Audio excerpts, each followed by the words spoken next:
Bonjour à toutes et tous, je m'appelle Thomas Monnier, donc je suis chef d'entreprise d'Actemium Lille Digital Solutions. Ravi d'être avec vous pour ce petit moment autour du thème donc, de la transformation digitale. Je suis avec Bernard, je te laisse te présenter. Oui, bonjour à tous, je suis très heureux d'être avec vous. Merci à Maintenance Production et à M. Guillon de nous offrir cette fenêtre de tir. Donc Bernard Lys, moi je suis directeur régional chez Vinci Énergie. On est sur le salon avec 3 marques fortes de Vinci Énergie à l'industrie. Donc la marque Actemium, qui est vraiment la marque de Vinci Énergie à l'industrie. On a le réseau froid aussi qui est un réseau d'experts frigoristes. Et vous avez aussi au sein de ce réseau des gens de maintenance qui ont un vrai savoir-faire. Et puis on a la marque Axience, qui est la marque informatique, infrastructure télécom du groupe. Voilà, donc vous êtes évidemment les bienvenus sur le salon Vinci Énergie. On va démarrer, hein, donc Thomas, je te laisse la parole. Merci Bernard. Alors, ce qu'on va vous présenter, c'est une approche un petit peu à contre-pied de ce qui se fait beaucoup, à savoir une industrie cherche un outil pour digitaliser ses processus, pour aller vers la transformation digitale, pour aller vers la maintenance ou l'industrie 4.0. On a deux façons d'approcher cette thématique. C'est soit en cherchant un outil, hein, donc vous cherchez un outil qui est adapté à votre métier. Donc il en existe, parfois on en trouve et c'est super, et parfois on trouve des outils et on se dit c'est pas tout à fait ça parce que mon métier est bien spécifique et cette spécificité fait que je vais tourner autour du produit, hein, et donc on n'arrive pas tout à fait à digitaliser comme on le souhaiterait ces processus. Nous on a pris notre vision, ce qu'on va vous montrer, c'est qu'on a pris ça à contre-pied. On s'est dit, en fait, le savoir, il est dans l'entreprise, il est dans l'industrie, hein. Les gens connaissent leur processus. Et donc, on va plutôt proposer une boîte à outils qui va permettre aux clients de créer leur propre outil de transformation digitale, hein, leur propre processus, en s'appuyant sur une plateforme dite low-code. En gros, c'est une boîte à outils web où vous créez vous-même vos processus. J'en dis pas plus parce que tout est expliqué juste après. Peut-être que tu veux commenter ou on démarre Alors l'histoire, juste un petit commentaire par rapport à ce que vient de dire Thomas. Cette solution-là, elle est née d'un besoin de maintenance. C'est-à-dire qu'on a imaginé cette solution avec Thomas il y a 10 ans pour répondre, je dirais, aux attentes de nos techniciens de maintenance frigoristes qui étaient dans leur camion, qui avaient des formulaires papier.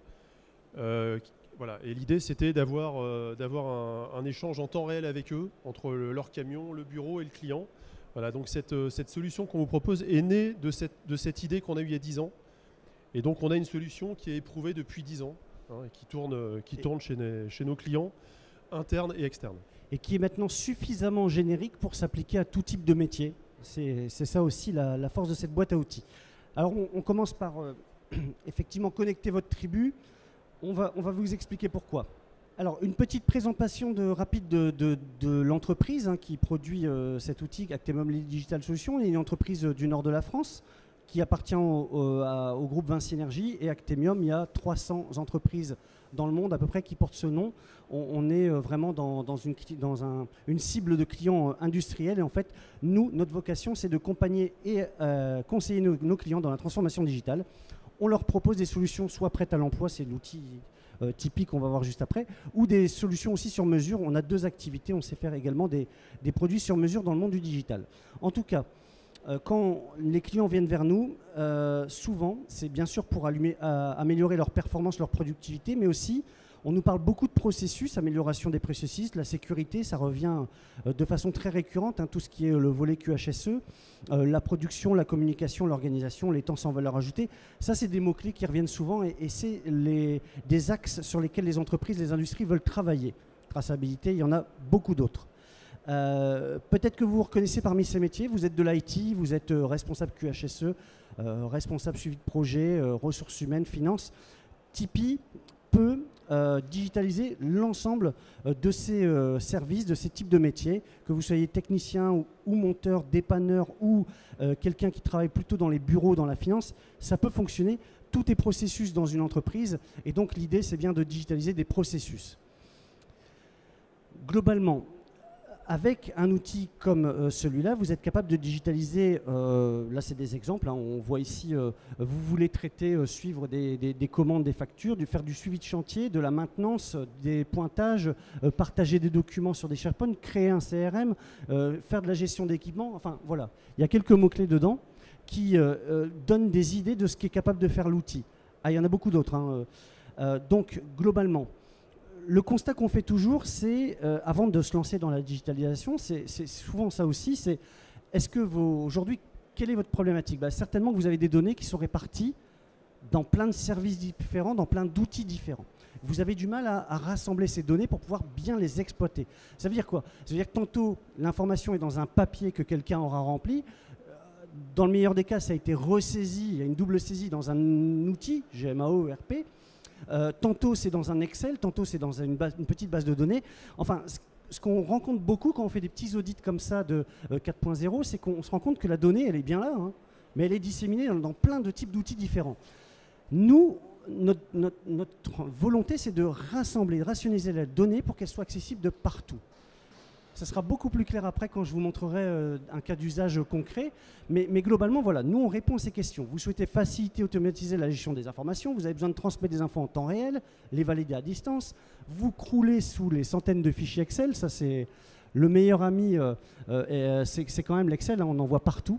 Mais bien, un fichier Excel, c'est une base de données, en fait. Hein, et le problème de X fichiers Excel, c'est X bases de données qui ne communiquent pas les uns entre les autres. Et c'est vraiment le gros souci. On a l'habitude de dire que chez vous, dans vos entreprises, on a tous un ERP qui nous permet de gérer les commandes, qui nous permet de gérer la facturation, qui nous permet de gérer la paye, qui nous permet de gérer tout ça. Et ensuite, quand on descend un peu au niveau du terrain, comme l'a dit Thomas, on a des gens qui ont développé des petites applications, qui ont des fichiers Excel, qui ont des formulaires. Et tout ça, ça aboutit à quoi? Souvent, ça aboutit à une double saisie. Ça aboutit à une double saisie. L'objectif, la vocation de notre solution, c'est vraiment de traiter ces solutions, d'avoir une solution terrain qui permette de répondre à ces objectifs, d'éviter la double saisie et potentiellement, si tant est qu'on puisse ouvrir des ports sur le RP, c'est de faire communiquer notre solution Tipeee avec votre ERP pour éviter cette double saisie. Voilà. On a clairement ce cas d'usage chez nous. Nous, on a un ERP qui s'appelle SAP. SAP nous a ouvert des ports pour qu'on puisse effectivement, depuis Tipeee, envoyer des infos, éviter la double saisie, des pointages, des numéros d'affaires, etc. Voilà, donc là, on a posé les bases, le contexte. Et là, je vais vous montrer donc la solution. Ce qu'on propose, c'est donc une boîte à outils sous forme de site web. Il n'y a pas d'install, hein, vous vous connectez à une page web, vous authentifiez, vous accédez à une boîte à outils. Cette boîte à outils vous permet, donc c'est ce qu'on appelle du no-code, ça c'est très tendance aussi, no-code ça veut, allez, pour ceux qui ne savent pas encore ce que ça veut dire, je ne suis pas informaticien, mais je veux développer des outils comme le no-code, ça permet de créer des produits informatiques sans avoir fait une seule ligne de code, en assemblant des fonctions. Là c'est exactement ce qui se passe dans cette plateforme, on va faire du no-code, donc aucun développement de code nécessaire, et pourtant vous pouvez créer vraiment, vous le verrez dans des exemples, aller très loin. L'avantage de cette boîte à outils, c'est que c'est votre boîte à outils, donc c'est vous qui créez le processus ou vous vous faites accompagner parce qu'on accompagne les clients, on sait aussi livrer clé en main, mais le but final, c'est que vous ayez la main sur l'outil pour pouvoir le faire évoluer, l'adapter en fonction. Alors on parle de quoi? On parle d'un site web qui vous permet de créer des formulaires, vous le verrez, et d'une application mobile pour que les opérateurs puissent saisir des informations dessus.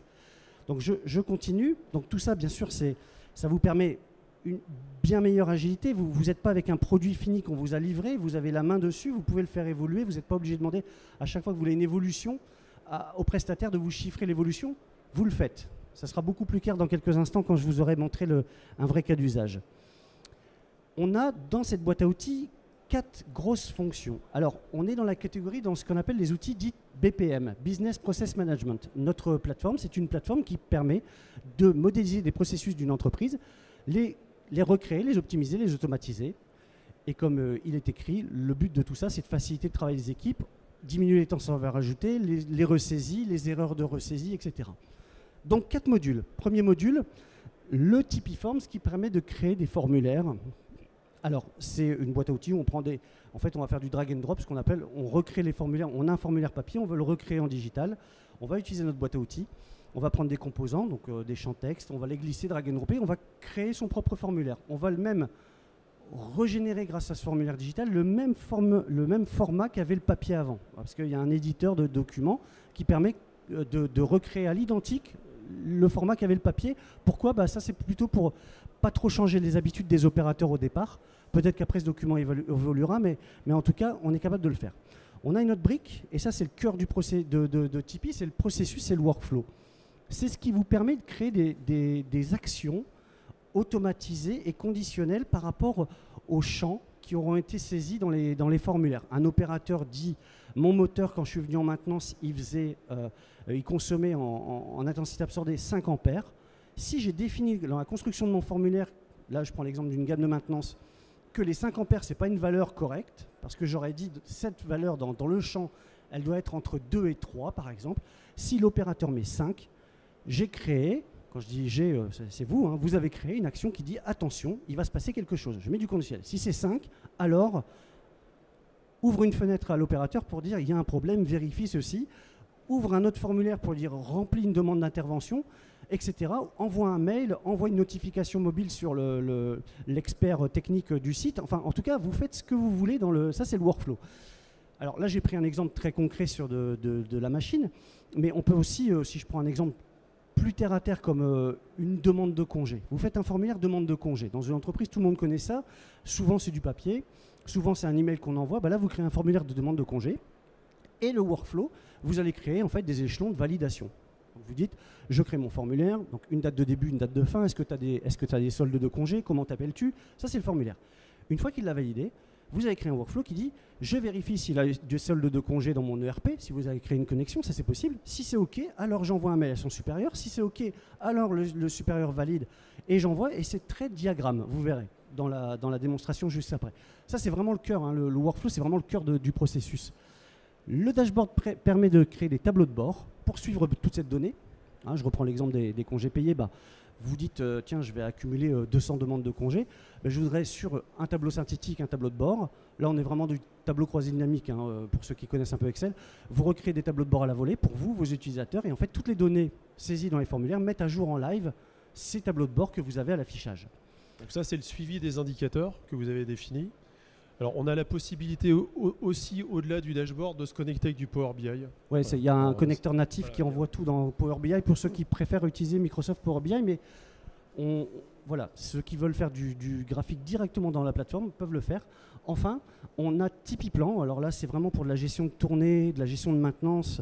En fait, vous chargez des plans de masse, d'usine, ou des schémas électriques, enfin ce que vous voulez. Des schémas, des plans, des croquis, des coupes ISO.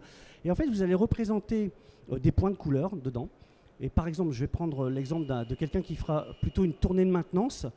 Il ouvrira le technicien, parce que vous l'aurez chargé, donc un plan avec des points verts, des points rouges dessus, qui représentent les équipements. Ils cliquent dessus, ils ont l'info de l'équipement.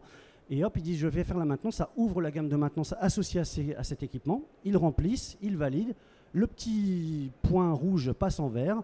Ses collègues qui font la tournée de maintenance en même temps sont informés parce que c'est synchronisé. Et ils voient, en fait, ils retrouvent l'avancement du plan de maintenance. Voilà. Donc, quatre outils dans cette plateforme web pour pouvoir recréer les formulaires. Donc, je le disais, hein, première étape, on crée ces formulaires, on récupère les informations en temps réel, on y paramètre des actions automatisées, et je vais vous montrer tout ça dans un instant. On a là, en fait, comment ça fonctionne, parce que on vend ça comment? On vend ça sous forme SaaS, ça veut dire qu'en fait, vous payez un abonnement mensuel, hein, c'est du SaaS, donc ça veut dire que le logiciel ne vous appartient pas, vous le louez. Et puis on a deux formules. Une formule Start qui permet uniquement de digitaliser des formulaires, et puis une formule Premium qui permet de faire ce que je vous expliquais, du création de formulaires, digitalisation des documents, y associer des workflows, faire du dashboard, et puis le Tipeee Plan, ce que je viens de vous parler. Bon, là, c'est un environnement, mais en fait, nos clients utilisent la même chose que ça. Donc ils se connectent avec un login mot de passe, ils arrivent dans leur interface. Là, c'est un exemple. Donc ce qui est expliqué, Thomas, c'est que c'est vraiment l'outil qui s'adapte à votre besoin. C'est vraiment ça le sujet. Donc il y a un vrai travail de définition de processus. Qu'est-ce que vous avez dans vos processus? Quels sont les enregistrements, les formulaires que vous souhaitez créer? Quels sont les liens que vous souhaitez donner au travers de ce processus? Et ensuite, vous allez pouvoir passer au paramétrage de l'application qui va vraiment coller à votre besoin. Donc on est vraiment dans un outil qui s'adapte à votre besoin on a trop d'outils informatiques où en fait l'adaptation, c'est nous qui nous adaptons à l'outil et sur des fonctionnalités qui sont parfois plus ou moins bien détaillées. Alors, dans cet environnement de démo, je me suis amusé à recréer des exemples. Ce sont que des exemples finalement que des clients ont créés et que j'ai récupérés pour que ça fasse une petite vitrine. D'ailleurs, sur demande, on peut donner accès à cette vitrine pour pouvoir la tester. On peut aller regarder comment ça a été construit. Ça peut permettre justement de prendre des idées. Et même les formulaires qui sont dedans peuvent être récupérés pour éviter de les recréer depuis le début s'il y a des choses qui ressemblent. Alors, par exemple, si on part sur un processus très administratif, la demande de congé, je vais vous montrer l'exemple très simple. Donc ici, on a des demandes de congé qui sont invalidées. À quoi ressemble le formulaire ? Voilà, donc renseignement, ici, un responsable, un type de congé, des demandes et une signature. Je vais vous montrer comment il a été construit. Hop, donc là, je vais dans le paramétrage de ce formulaire. C'est là où on retrouve la boîte à outils sur la droite avec les composants. Et c'est des composants qu'on drag and drop. Donc je prends un composant puis je le glisse dans mon formulaire. En fait, ici, là au départ, c'est vide, il n'y a rien. Et on va utiliser des composants de saisie, des champs texte, des textes multilignes, des dates. Voilà, on a plein de types de champs qui permettent de recréer tout type de formulaire. Alors quand on va sur de la maintenance, on a des champs un petit peu plus spécifiques à la maintenance, comme lecteur de QR code, lecteur de puces RFID, des calculs, de la géoloc, du dictaphone pour enregistrer des bruits. Enfin voilà. Donc on retrouve un peu notre empreinte maintenance dans ces champs un peu plus exotiques que des champs de saisie simples. Mais donc voilà, je drag and drop, je construis mes formulaires sur une ou plusieurs pages. C'est-à-dire que là j'ai fait une page demande et là j'ai une page validation. Et je vais, au fur et à mesure que je le construis, pouvoir voir l'aperçu de ce que je suis en train de construire. Donc là, on voit qu'ici, la demande ne concerne pas l'utilisateur du compte Tipeee. Si je clique dessus, bon, c'est un choix, puis il y a des champs qui apparaissent. Tout ça, c'est du paramétrage. C'est-à-dire que j'ai créé des champs avec des conditions de visibilité pour guider l'utilisateur en fonction de sa réponse. Donc là, on voit que c'est très basique. Voilà, une date, une signature. Et en fait, on a peut-être un petit workflow sur cet exemple. Alors là, oui. Alors un gros workflow, on a un gros workflow là, de la gestion des emails. Et là, clairement, c'est le même principe. J'ai créé un workflow avec des outils qui sont à disposition ici, du conditionnel. Là, c'est le démarrage de mon workflow. Et puis, en fait, on voit que, par exemple, on va vérifier si le demandeur a l'autorisation, selon ses congés, d'avoir suffisamment de soldes, etc. Puis, si son responsable n'est pas là, on enverra un mail au délégué qui pourra accepter ou refuser dans l'email la demande, etc. Enfin, vous voyez, c'est très logigramme, donc on va pouvoir le faire plus simplement. Si je vais sur un autre exemple où là on est parti dans le magasin et on a recréé une gestion de stock. Donc on va retrouver des produits et des articles en stock. Avec ici par exemple, là c'est un stock plutôt d'électriciens. Donc on va retrouver des embouts de câblage, des embas à visser, etc. Donc ça c'est tout ce qu'il y a dans le stock. On retrouve ici le stock actuel, le seuil mini à avoir en stock. Et en fait, ça c'est intéressant parce qu'on se sert du workflow pour gérer le stock mini. Ça veut dire que ça c'est le stock actuel avec les articles. Et on a un autre formulaire qui permet de faire de la sortie d'articles. Et ce formulaire de sortie d'articles va venir décrémenter le stock. Et quand on touche le seuil mini, le workflow se met en route tout seul et va faire une commande de réappro. Voilà, un exemple, parmi tant d'autres de ce qu'on peut faire dessus. Et donc là, pour vous mettre en image ce que je viens de vous dire, si je vais dans le mouvement de stock sortie et que je fais un emprunt, enfin que je sors du stock des pièces, eh bien on va voir le workflow associé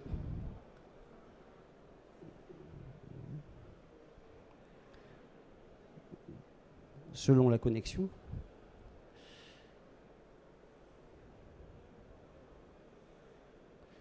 Bon, je crois que j'ai perdu la connexion Internet.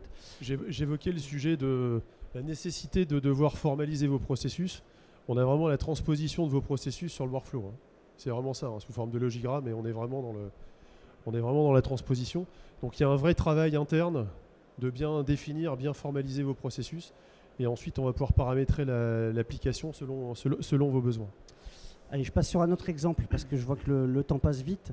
On a recréé une GMAO avec cet outil parce que finalement, c'est vrai qu'on peut s'amuser à recréer des outils. Alors, évidemment, le sujet, c'est pas de recréer une GMAO s'il y a un produit de GMAO qui vous correspond parfaitement. Mais comme c'est du formulaire du processus, vous êtes capable de recréer des outils. J'ai recréé un CRM, j'ai recréé une GMAO ici, dans l'outil, où on voit en fait des équipements. Donc ça, c'est un formulaire. Et ce qui est intéressant, c'est que dans le formulaire équipement, je vais avoir des informations comme dans une GMAO, hein, j'ai l'état de marche, la criticité de l'équipement, savoir si c'est un équipement qui est voilà, avec un caractère vital. Et quand je vais dedans, j'ai des informations sur l'outil. Donc là, c'est un exemple. Hein. On a le générateur de QR code qui permet de l'identifier, la marque, le modèle, des documents joints, des photos s'il faut. Là, on a réussi à joindre des manuels d'installation et d'utilisation du document. Et en fait, ce qui est intéressant, au-delà des informations techniques de la machine, ce qu'on va retrouver, c'est qu'effectivement, par exemple, la date de mise en service, la date d'achat, la date de garantie, la date de la dernière maintenance, ça c'est intéressant, et la date de la prochaine visite de maintenance. Ça se fait tout seul. Ça veut dire qu'en fait, vous avez créé un formulaire, une gamme de maintenance, et quand vous faites votre gamme de maintenance, finalement, vous dites, bah, je fais ma gamme de maintenance sur cet équipement, et on récupère de cette gamme de maintenance la date, et on va mettre à jour dans l'équipement, dans la fiche équipement, en fait, quelle a été la date de la dernière maintenance, et automatiquement, on va recalculer la prochaine date de visite. Et plus loin que ça, on est capable, du coup, en structurant bien ces formulaires, d'avoir directement dans le formulaire équipement, par exemple, l'historique du préventif ou l'historique des pannes. Parce que ça, c'est un autre formulaire. C'est un formulaire, gamme de maintenance. Mais comme on l'a fait sur cet équipement, on affiche ici tous les formulaires liés à cet équipement. C'est ce qu'on appelle des relations. Parce que dans Tipeee, tous les formulaires que vous créez sont en relation les uns avec les autres. Enfin, en tout cas, peuvent l'être. Pour ceux qui connaissent en base de données, quand vous créez un formulaire, finalement, c'est une table dans une base de données. Pardon si c'est trop technique, mais je vais en rester là pour la partie technique. Mais ce que je veux dire, c'est que tout est possiblement en relation, un formulaire avec un autre. Et là, c'est ce qui se passe. Je suis dans un formulaire que j'ai créé qui s'appelle équipement, dans lequel j'ai de nombreuses informations sur l'équipement, mais je peux avoir l'historique du préventif. Et donc là, depuis mon formulaire équipement, je peux soit m'amuser à ouvrir le dernier formulaire de préventif en cliquant dessus. Et là, depuis mon formulaire, j'ouvre un autre formulaire, qui était la gamme de maintenance. Je vais retrouver ici. Et je peux également, pourquoi pas, créer une gamme de maintenance depuis mon équipement. Et là, c'est le même formulaire, mais vierge, que je vais ouvrir. Et pareil, comme je l'ai fait pour le préventif, je peux le voir, par exemple, pour l'encours historique. Et là, on voit qu'il y a eu une panne. Je vais ouvrir. Et là, c'est un autre formulaire, un compte-rendu de dépannage, où on va retrouver le dépannage qui a été fait sur cette machine. Et pareil, hein, pour rebondir, là on voit bien que j'ai la validation du client, les consommations de pièces de rechange, et là les consommations de pièces là la boucle est bouclée, les consommations de pièces de rechange que j'ai eues pendant ma maintenance sur l'équipement vont aller décrémenter mon stock que je vous avais montré tout à l'heure. Vous voyez, on peut aller vraiment très très loin. Le dernier exemple, alors j'en ai plein, hein, surtout sur le volet QHSE, je ne sais pas si dans l'assistance il y a des gens qui travaillent sur la qualité, la sécurité, l'environnement, mais on a énormément d'exemples sur tout ce qui a été fait autour du HSE, du QHSE dedans. Et enfin, tout à l'heure, je vous parlais de Tipeee Plan. Tipeee Plan, c'est ce qui permet de générer des tournées. Donc là, de la même façon, vous allez paramétrer un formulaire dans lequel vous allez injecter un plan. Et ça permettra, dans cet exemple, je crois que c'est de l'extincteur, on va pouvoir afficher une visite de maintenance à réaliser. Et en fait, ici, on va ouvrir un plan d'un étage, on va cliquer dessus et ça va afficher le plan d'étage et avec des repères colorés, les équipements. Et en faisant de cette façon, le technicien, alors là, non, là j'étais plutôt, hop, pas dans une visite de maintenance, j'aurais dû aller dans, ici, gamme, peut-être dans le plan d'usine.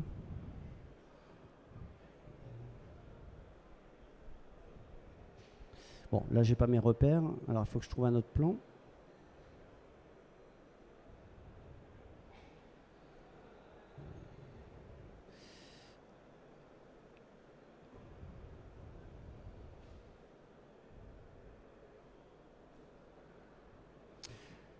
Là, l'idée, on a chargé un plan de coupe comme ça, un plan isométrique.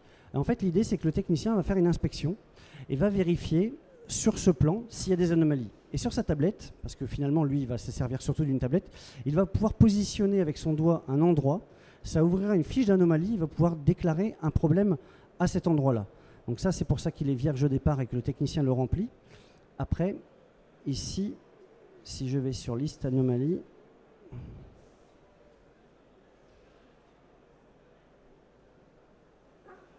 hop,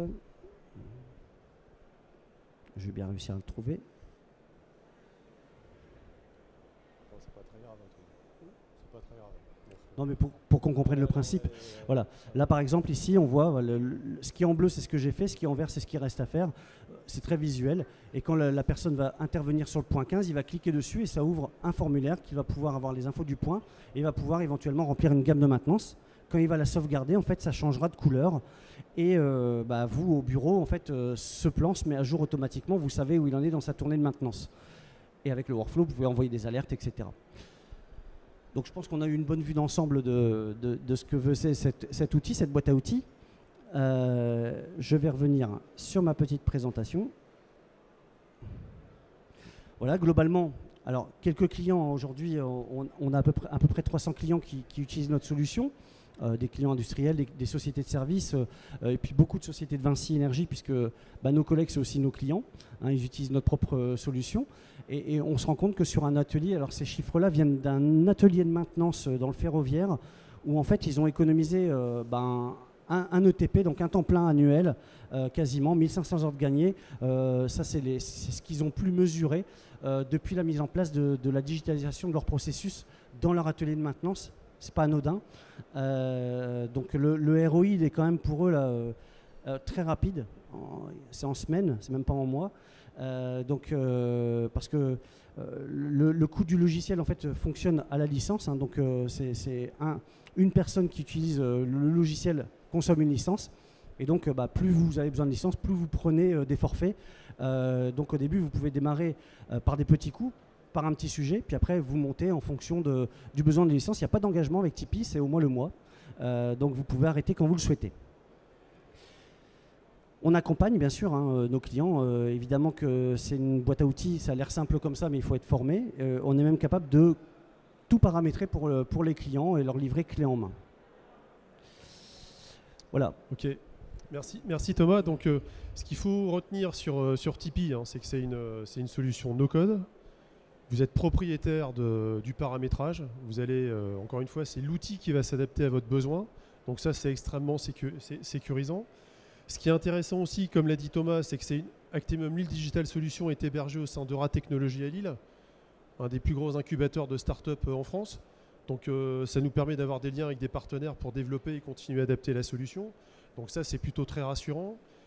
C'est Vinci Énergie, notre premier client, c'est d'accompagner les entreprises de notre groupe dans leur transformation digitale. Alors on a un terrain de jeu interne, donc on expérimente en interne cette solution et les retours sont très bons. Et donc aujourd'hui on vous la présente et on est très à l'aise dans le fait de vous la présenter. On a vraiment des vrais cas d'usage. Et comme l'a dit Thomas, il n'y a pas de limite dans les cas d'usage qui ont été présentés. On a fait du CRM, on a fait de la gestion de pointage, on a fait de la gestion de magasin. Il n'y a juste pas de limite. L'outil va s'adapter à votre besoin de digitalisation. Donc ça, c'est extrêmement important. On est hébergé dans un environnement sécurisé au sein des data centers de Vinci Énergie. C'est Safe Place. Donc il y a une sécurité au niveau des données. Donc c'est aussi un élément qui est extrêmement rassurant. Avec une possibilité de faire du on-premise. Ouais. Ça, c'est les grands groupes qui nous le demandent. Ça veut dire d'héberger directement l'application, le site web sur leur serveur à eux. Donc si jamais c'est un besoin, sachez qu'on est capable d'installer tout ça sur les serveurs clients.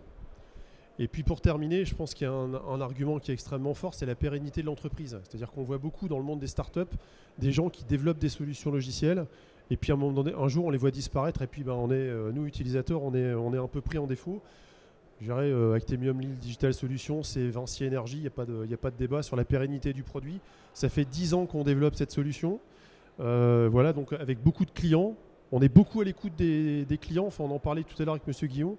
Je veux dire, la digitalisation, ça ne va pas remplacer l'humain. C'est pas ça le sujet. Le sujet, c'est juste de donner des outils, juste de donner des éclairages à nos techniciens, à nos responsables maintenance, à nos ingénieurs méthodes, pour pouvoir être plus pertinents en termes sur le domaine de la maintenance ou les QHSE. On a parlé de qualité, sécurité, environnement sur des démarches processus. Alors, on a un cas d'usage à vous présenter. Chez Actemium, on a des équipes qui sont dédiées à la maintenance industrielle. Donc on a des clients dans certains secteurs d'activité qui nous délèguent la maintenance depuis très longtemps. Alors je pense à des secteurs comme la pétrochimie, la chimie, la sidérurgie.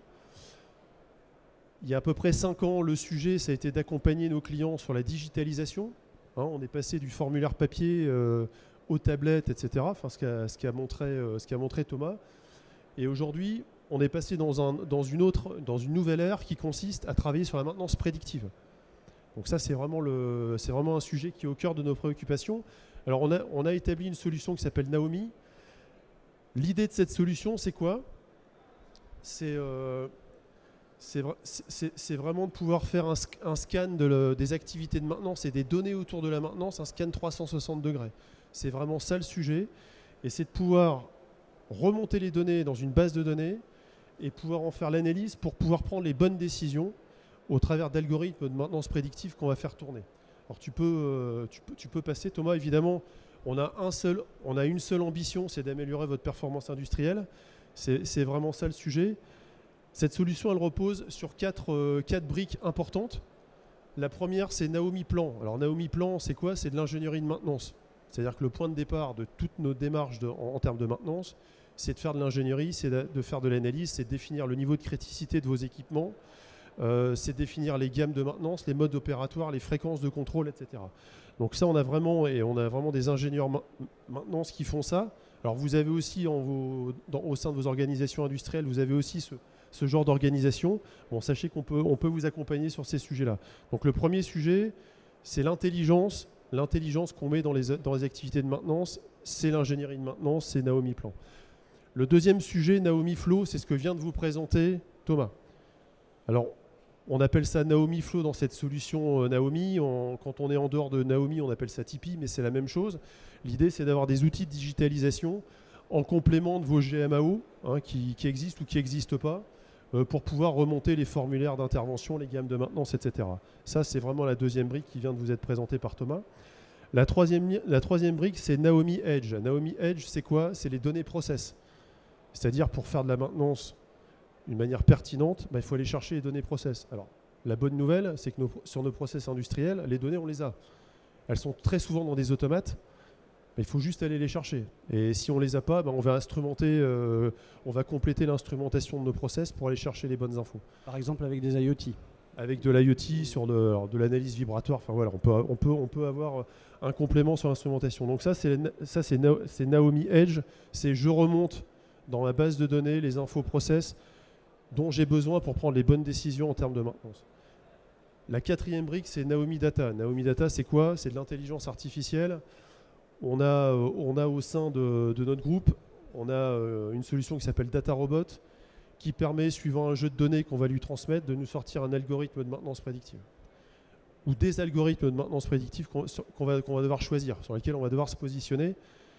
L'idée de ces algorithmes de maintenance prédictive, c'est quoi? C'est de dire, j'ai un plan de maintenance qui est dynamique. C'est-à-dire, oui, j'ai peut-être envisagé que la fréquence de contrôle, c'était tous les 6 mois. Sauf que mon algorithme est en train de me dire que je suis à 5 mois et que je ne vais pas pouvoir attendre 6 mois, sinon je vais avoir une casse sur ma machine par rapport à un équipement critique et stratégique sur mon process. Voilà. Donc ça, on a ces 4 briques-là qu'on met en relation dans une base de données commune. Alors tu peux passer, Thomas, sur le slide suivant. Voilà, ça illustre complètement la solution. Donc au cœur de la solution, là on est sur notre base de données. On fait converger les données de maintenance dans cette base de données.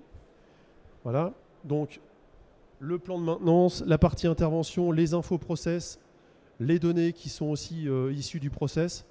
Voilà. Et l'idée, dans tous les cas, c'est d'avoir un plan de maintenance qui soit dynamique, voilà, au travers des algorithmes de maintenance prédictive qu'on aura pu mettre en œuvre sur les équipements stratégiques. Alors, je peux peut-être préciser quelque chose sur les algorithmes. C'est assez simple. Vous insérez un jeu de données. C'est-à-dire qu'en fait, comment il va vous proposer des algorithmes, c'est que vous avez un historique de vos données sur votre MES, vos automates, vos régulateurs. Et vous connaissez dans l'histoire les pannes, puisque vous savez les identifier, vous savez à quel moment une machine est tombée en panne. Ça, c'est l'histoire. Ce que vous faites, c'est que vous amusez en fait dans Data Robot, c'est assez ludique, hein, vous intégrez un jeu de données, vous ne lui dites pas quand est-ce que c'est tombé en panne, voilà. Et en fait, lui, il va analyser et il va vous proposer des courbes avec des pannes. Et en fait, vous allez comparer, réinjecter ensuite, une fois qu'il aura fait les algorithmes, votre jeu de données avec les pannes, en fait, et lui, vous comparerez. Et vous comparerez, vous choisirez le meilleur algorithme, celui qui ressemble le plus à ce qui s'est passé. Et en fait, c'est simple, lui, il va toujours vous proposer les 3 meilleurs algorithmes du marché, et en fait, je vous le choisirai. Et vous pourrez faire évoluer ceci. C'est-à-dire que l'algorithme d'aujourd'hui pourra peut-être évoluer et il pourra vous proposer et l'améliorer, vous proposer un meilleur algorithme un an plus tard que vous pourrez mettre en place.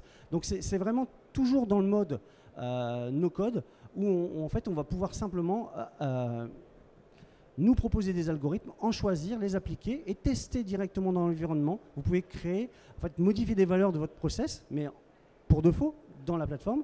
Et lui va vous donner la prédiction de ce qui va se passer sur des valeurs telles que l'intensité absorbée, enfin ce que vous voulez en fait, hein, et prédire du coup les possibles pannes. Donc en fait, c'est vraiment un outil qui vous permet et de faire du prédictif, mais aussi de tester dans des conditions, en disant tiens, si la température extérieure elle est à 30 degrés, qu'est-ce qui se passe? Et ben, ça va vous proposer des scénarios. Très bien, merci Thomas. Voilà, donc l'idée c'est vraiment d'avoir une solution 4.0. On gère des données, on a un plan de maintenance qui est dynamique, évidemment qui réagit suivant ce que vous avez établi au niveau de Naomi Plan, en suivant l'ingénierie de maintenance, suivant le niveau de criticité que vous avez défini sur vos équipements. Alors, dans Naomi Plan, on a aussi des ingénieurs méthodes qui vont faire de l'MDEC, qui vont faire des analyses de mode de défaillance et de criticité pour pouvoir prendre les bonnes décisions, mesurer les impacts d'une défaillance sur votre process. Voilà, donc ça c'est vraiment ce qu'on voulait vous présenter. On est en train de déployer cette solution. Hein, on est au début du déploiement. On croit beaucoup dans cette solution. On parle beaucoup de l'industrie 4.0. Bah là, on est dans la maintenance 4.0, on y est. Hein. C'est intéressant parce qu'on a des équipes de maintenance, on a des gens dont le métier c'est de faire de la maintenance. Donc on ne se trompe pas, hein, nos informaticiens vont discuter avec des gens de terrain, avec des gens de maintenance, donc on ne se trompe pas par rapport à ça. On associe nos ingénieurs méthodes, on ne se trompe pas non plus, hein, c'est des gens qui sont aussi connectés au terrain et tout ça, ça reste de l'humain évidemment. C'est le digital au service de l'humain, hein, évidemment. On est toujours 100% humain, c'est ça qu'il faut comprendre. Bon, voilà ce qu'on voulait vous présenter en termes de maintenance 4.0, donc notre solution Naomi. Voilà, merci à tous. On va vous laisser peut-être réagir avec nous. Si vous avez des questions, c'est le moment. Voilà, on est à votre disposition. Comme le disait Bernard tout à l'heure, si vous voulez poursuivre la discussion avec nous, on est dans le stand juste, donc c'est B30, hein, je crois, c'est ça? Ouais, on est au B30. N'hésitez pas à venir nous voir. On est là 3 jours, donc on répondra à vos questions avec grand plaisir. Et puis, on va rester là aussi quelques instants après pour poursuivre la discussion avec ceux qui le souhaitent. Tout à fait. Merci beaucoup, messieurs. Merci pour cette présentation très riche, de nous avoir fait également découvrir une solution innovante. Enfin, moi, je ne connaissais pas personnellement. Est-ce qu'il y a des questions avant de démarrer? Oui.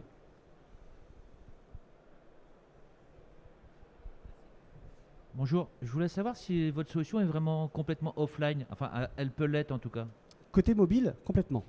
C'est-à-dire que là, vous avez vu, c'est du web, donc vous êtes forcément sur Internet pour pouvoir créer vos formulaires. Ouais. Mais à partir du moment où vous avez mis en ligne, parce que je ne l'ai pas montré hein, par manque de temps, mais vous créez vous-même votre menu de l'application mobile, hein, donc vous créez vos catégories, vous assignez vos formulaires dedans pour que vos utilisateurs retrouvent les formulaires assez facilement. Tout ça fonctionne hors ligne, hein, c'est fait pour. Il a du réseau, tant mieux. Il n'en a pas. Il travaille hors ligne, hors réseau. Et puis dès qu'il retrouve du réseau, ça va se synchroniser automatiquement. Après, dans le offline, je pensais aussi ne pas sortir du site, quoi. L'intégralité des données reste sur site. Mais si on est sur du on-premise, parce que là, comme je vous dis, le SaaS, ça veut dire que les données en mode SaaS, hein, pur et dur, elles sont hébergées sur nos serveurs, hein, data center. Alors, bien sûr, c'est sécurisé, isolé, mais je veux dire, elles ne sont pas chez vous. Donc là, pour ça, on propose du on-premise où on vous donne un package d'installation et vous installez ça sur. Alors, la différence, elle est juste sur le coût, en fait, hein, parce que vous ne serez plus dans un abonnement SaaS, vous serez sur du on-premise, vous paierez aussi des licences, mais vous paierez un coût d'installation. C'est la seule différence. Et après, on est capable de faire complètement autre chose. Hein. On l'a fait pour le CEA. Donc, dans un environnement militaire et nucléaire, on fait beaucoup ça. On a créé une box. Donc, c'est en fait une boîte dans laquelle Tipeee est installé et autonome. Et en fait, on livre la boîte avec tout fonctionnel dedans. Donc, on n'est pas intrusif sur le réseau du client. La boîte, elle reste chez le client. Elle ne bouge pas. Hein. Et en fait, il y a tout ce que vous venez de voir dedans. Les tablettes se synchronisent en filaire. Parce que là, pour le coup, sur le site nucléaire, on avait le droit ni au Bluetooth, ni au Wi-Fi. Il y avait juste du fil, quoi. Donc en fait, les gars de maintenance arrivent le matin, branchent la tablette sur un hub connecté à cette box. Ça charge les interventions. Ils s'en vont en maintenance. Ils rentrent le soir, ils mettent. Ça synchronise, ça génère les documents, etc. Donc ça, c'est une troisième possibilité de type d'hébergement. D'accord, merci. J'en prie. D'autres questions, messieurs, dames? Actuellement, il y a combien d'utilisateurs de cette solution? Alors, on a 300 entreprises à peu près aujourd'hui qui utilisent Tipeee. À peu près, c'est une moyenne de 50 personnes par entreprise. C'est souvent à peu près une cinquantaine de personnes la moyenne. 3 x 5, 15 000. Donc on est à 15-20 000 utilisateurs à peu près aujourd'hui. D'accord. Et dans quelle typologie d'entreprise? Beaucoup d'industries, mais de plus en plus, parce qu'on l'a rendu générique, de plus en plus, en fait, on se rend compte qu'on va intéresser des associations qui vont vouloir recréer leur processus, du tertiaire. Donc en fait, au départ, notre genèse était là. Maintenant, c'est plus précisément dans l'industrie. Et aujourd'hui, on l'a fait, cette boîte à outils tellement générique que n'importe qui peut créer du processus et ça s'adresse en vérité à un peu n'importe quel type d'entreprise. D'accord. Et une solution qui évolue, qui devrait évoluer vers quoi? Alors, on a une belle roadmap bien chargée. On est dans un produit qui ne fait qu'évoluer. De toute façon, c'est assez simple. Un produit qui n'évolue plus, c'est un produit qui meurt. Donc, le challenge, c'est de maintenir une roadmap riche et avec des fonctions qui sont vraiment pertinentes. C'est pas juste de sortir des fonctions. Ce qui va arriver, on va intégrer l'an prochain un module de planification dans notre outil. Donc ça va être... parce que à chaque fois qu'on croise de la maintenance, on parle de planification. Donc là, on va pouvoir planifier en fait des formulaires à des gens, des ressources. Donc en fait, on va créer des tâches. Finalement, les tâches, c'est des formulaires. On va évoluer vers d'autres fonctions. On est en train de regarder les lunettes connectées également pour pouvoir remplir les formulaires de façon main libre. Donc on a investi dans les RealWear HTM1. C'est des lunettes qui permettent à l'opérateur d'avoir les mains libres et de pouvoir remplir des formulaires à la main. Enfin voilà, on est beaucoup dans la R&D aussi. On dépense beaucoup d'argent dans la R&D et on teste beaucoup de choses. D'accord. Et en matière de qualité, traçabilité, notamment la digitalisation aussi de rapports d'audit, de choses comme ça pour oui, on a suivi de qualité. Beaucoup de nos clients qui servent effectivement de Tipeee pour pouvoir faire du suivi de, par exemple, l'ISO 27001. C'est un sujet. On a l'entreprise Axience, qui est une marque de Vinci Énergie qui est dans l'infrastructure télécom, qui se servent de Tipeee pour faire de la qualification de l'audit ISO 27001, notamment sur la gestion des non-conformités. Donc voilà, ça se dirige. On voit de plus en plus de choses dans le HSE aussi, de plus en plus. En fait, bien souvent dans une entreprise, Tipeee arrive par le volet HSE ou la maintenance, l'un des deux. Et après, ça se déploie. Parce que finalement, même si au départ, Tipeee est utilisé pour le volet HSE, ça peut fonctionner, comme on l'a vu, pour à peu près tous les services. Donc après, ça se diffuse dans l'entreprise. Et ce qui est une bonne chose, parce qu'encore une fois, ce que je disais, c'est que l'information, une fois qu'elle est à un endroit, elle y reste, même si elle rentre par le biais du QHSE, elle peut être, cette information, disponible par exemple dans le service maintenance ou achat logistique, elle est dans la base de données. C'est ça qui compte. Bernard, vous vouliez peut-être ajouter, réagir là-dessus? Sur le sujet de la roadmap, ce que je voudrais compléter par rapport à ce que vient de dire Thomas, c'est qu'on est vraiment arrivé au terrain, à nos clients, à vous. Enfin, je veux dire, l'évolution de la roadmap, c'est les besoins du terrain. Enfin, je veux dire, on n'est pas dans notre tour d'argent, on est vraiment connecté à nos entreprises. Pourquoi les licences 50 utilisateurs? Parce qu'on est sur des formats d'entreprise chez Vinci Énergie, des entreprises à taille humaine, 50 personnes, on est plutôt là-dessus. Donc je dirais notre premier client c'est Vinci Énergie et je peux vous assurer qu'on a l'obligation d'être bon parce qu'on est jugé en interne. Vous êtes vos premiers juges. Et oui, et donc voilà, et aujourd'hui on est devant vous et voilà, on est avec beaucoup d'humilité mais on est serein par rapport à ce qu'on propose. On a vraiment de très bons retours de cette application, on va continuer à la faire vivre. Elle est pérenne, on l'a dit, c'est dans Vinci Énergie, il n'y a pas de problème. Elle est pérenne, elle est sécure, on est cyber, tout va bien. Voilà, donc il y a beaucoup de choses positives. L'idée, encore une fois, qu'il faut retenir, c'est qu'on veut... La vocation de cette solution, c'est que vous deveniez propriétaire de cette solution. Donc en fait, il y a tout un processus, Thomas l'a rappelé, d'accompagnement. On va identifier chez vous, demain vous allez prendre des licences Tipeee, on va identifier chez vous 1, 2, 3 personnes que vous souhaitez former et on va les accompagner pour les rendre autonomes sur la solution et qu'elles puissent vraiment paramétrer selon vos besoins. Je veux dire, nous, il y a des clients aujourd'hui qu'on ne voit plus, enfin, ils se sont appropriés le produit, et ils nous font évoluer d'ailleurs ce produit-là parce qu'ils l'éprouvent, ils poussent assez loin. Donc ça permet d'alimenter, comme l'a dit Thomas, la roadmap suivant des fonctionnalités récurrentes ou des demandes sur lesquelles on a un peu de récurrence. Donc il y a vraiment cette démarche d'accompagnement qui est importante pour nous. L'idée, c'est vraiment que vous deveniez propriétaire et que vous vous appropriez cette solution qui pour nous a beaucoup de sens dans la transformation digitale de vos entreprises. D'accord. Est-ce qu'il y a des questions? Peut-être une dernière question avant de clore cette journée? Non. Vous avez été parfait, puisque très clair, visiblement. Merci à tous. On est évidemment à votre disposition oui, pour répondre à vos questions. Merci.